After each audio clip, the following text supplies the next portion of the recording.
Hey everyone, welcome back. My name is Athena and this is my channel and this is Fat Life Unfiltered and we are doing the Valentine's edition. We're going to get started with some wine.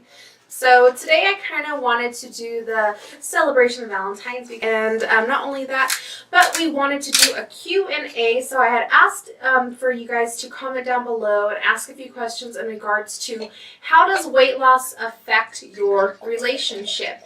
So we're going to talk a little bit about that. We're going to answer your questions.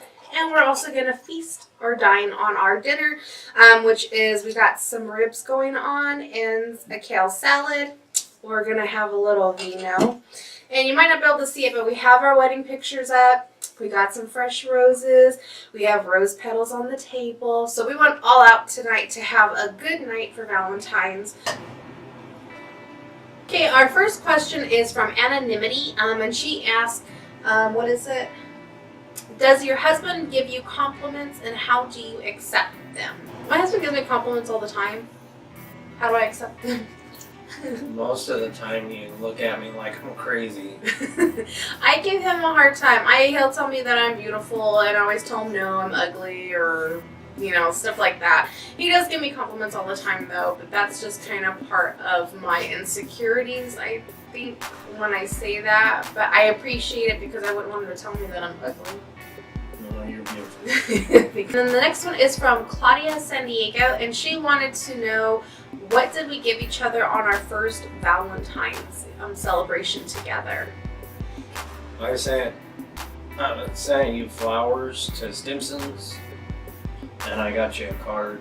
Good, I really don't remember. I felt like that. What did I give you? A card? A card and a CD. Oh, what was the CD? I think it was Ice Cube.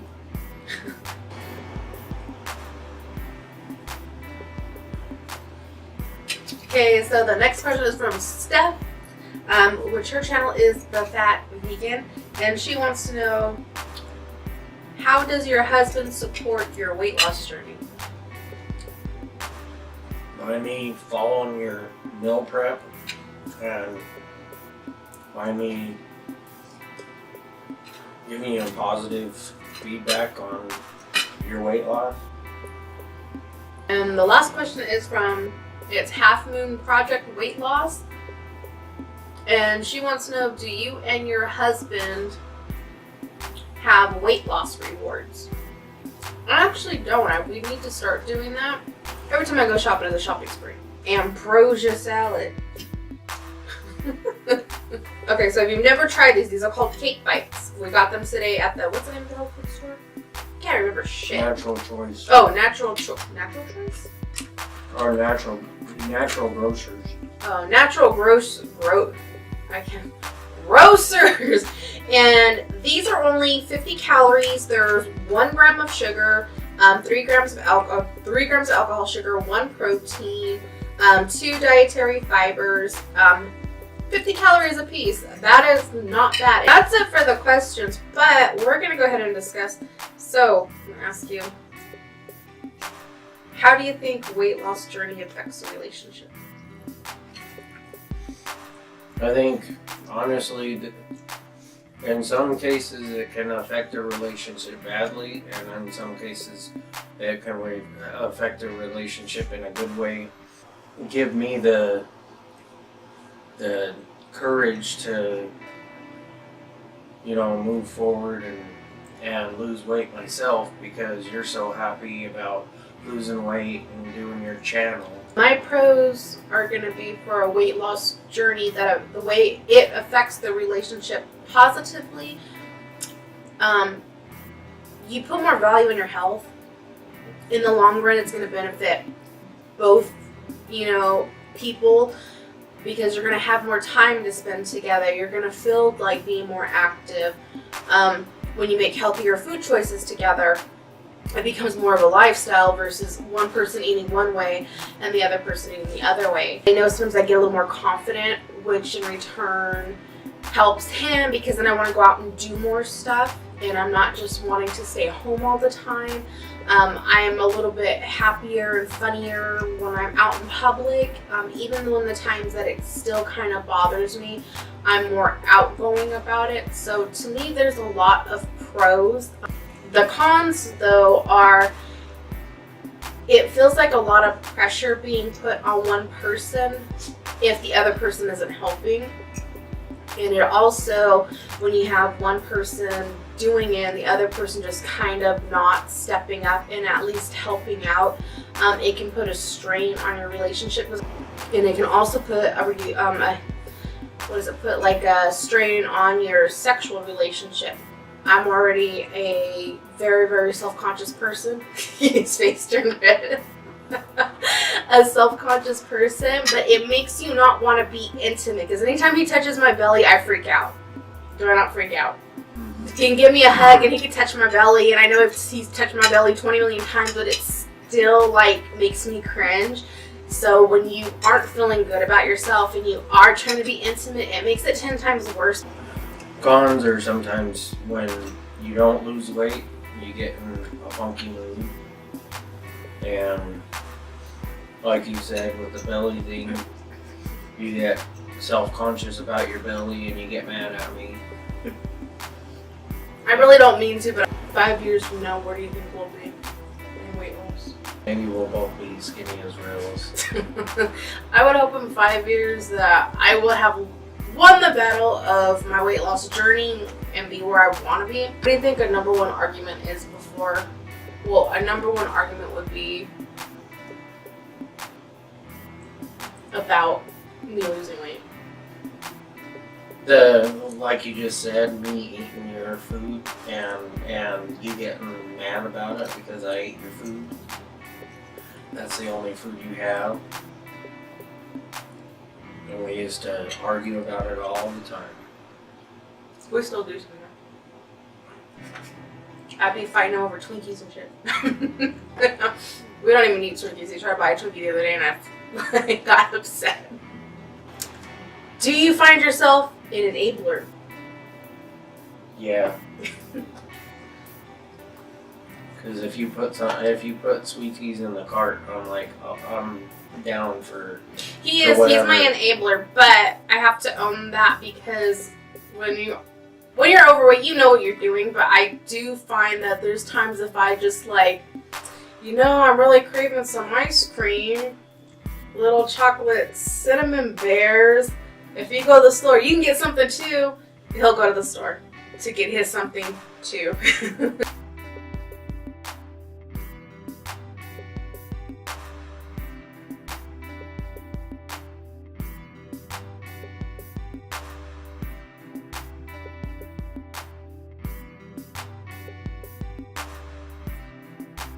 Now we're going to go to the lovey-dovey stuff. Oh. Okay, I ask him this all the time, but I always like hearing it. What was your first thoughts about me when you first met me? We actually met, was it 10 years ago? I think 10 It's years actually ago? 11 years ago. 11 years ago. It was like a convenience store / little grocery store. And the first year that we worked there, I didn't even talk to him. I thought he was the weird little white boy that worked in the back. So when you first, before we were talking, when you first saw me, what were your thoughts? I thought that you were nice. I thought that you were nice and that you had a big old booty. Thought I was nice. Well, sometimes you did ignore me at hours and.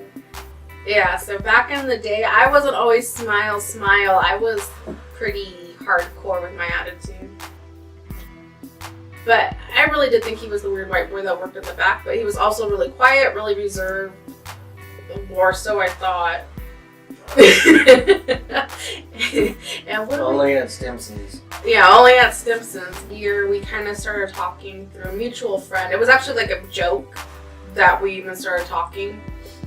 But then I needed to learn how to drive, and I was like, early 20s? So I was like almost 20. I think it was almost going to be 223, and then was like, I need to get my driver's license, and asked him if he would help me. And then that's when we actually, I think, started hanging out and talking. We'd go once I got my license, we'd go cruising the boulevard. Down here they call it the boulevard. And then I remember thinking he was funny, he wasn't as quiet as I thought.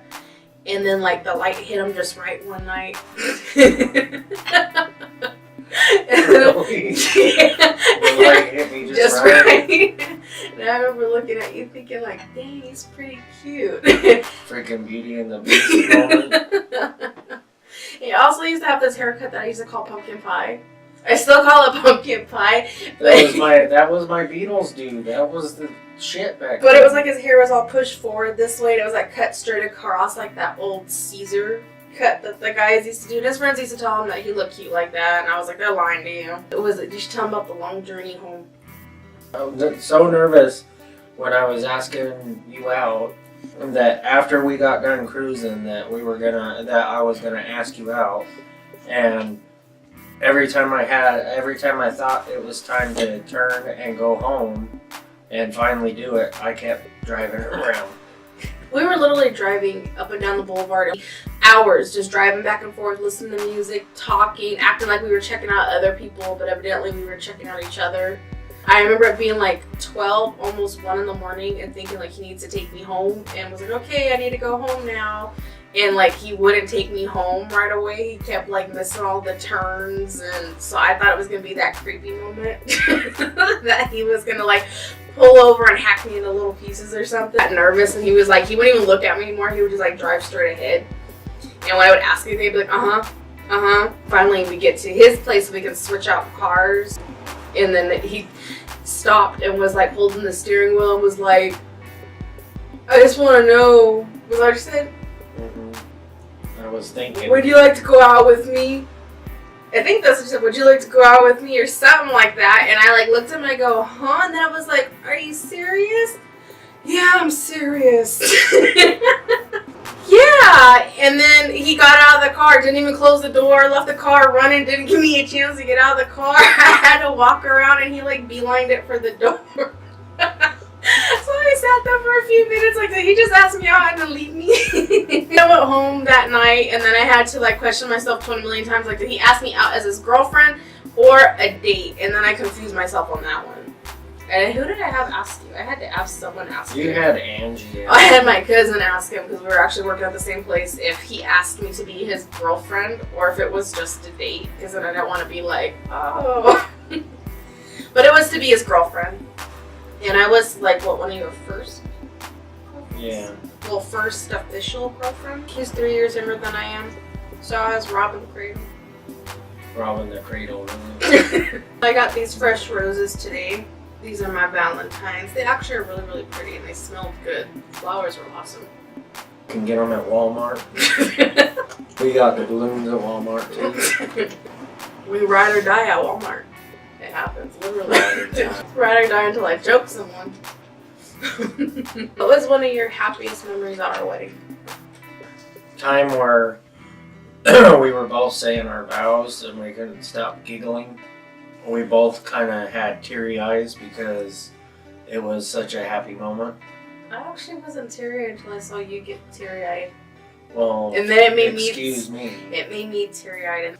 That we had a really, really good wedding. We like thought it was gonna be like a cheesy Vegas wedding, and we got married at the Excalibur. But when we walked in, it was beautiful. It was way different than I thought it was going to be. The pictures on the internet. Pictures online do it no justice. And then the Elvis was an older guy, but he actually did a really, really good job.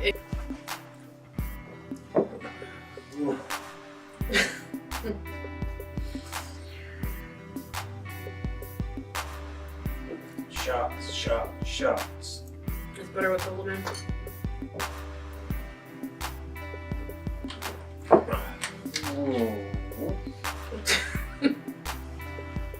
What's the best thing about being married? Why did you want to get married? What do you think the best part of it is? I wanted to get married because I loved you, and that was the only other way that I could express as much as I loved you.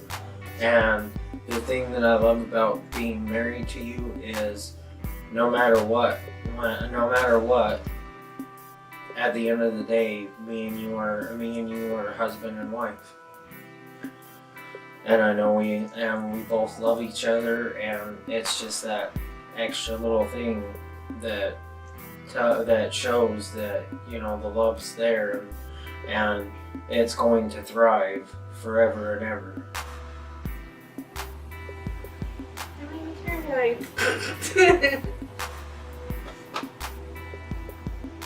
That made me teary-eyed. What about you? I didn't initially think I wanted to get married.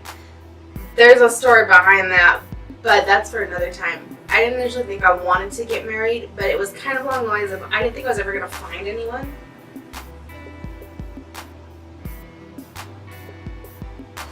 I'm trying not to sound like it.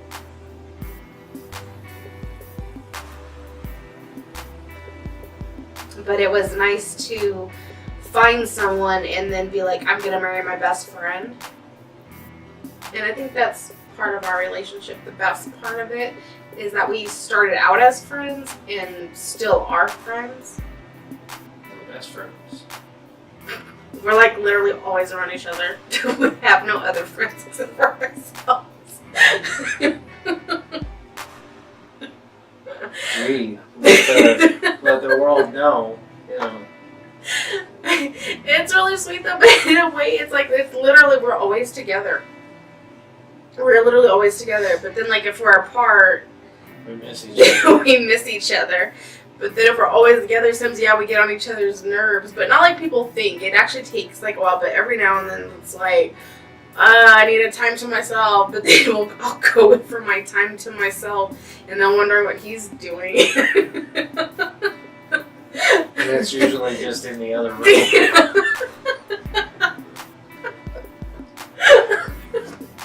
Really?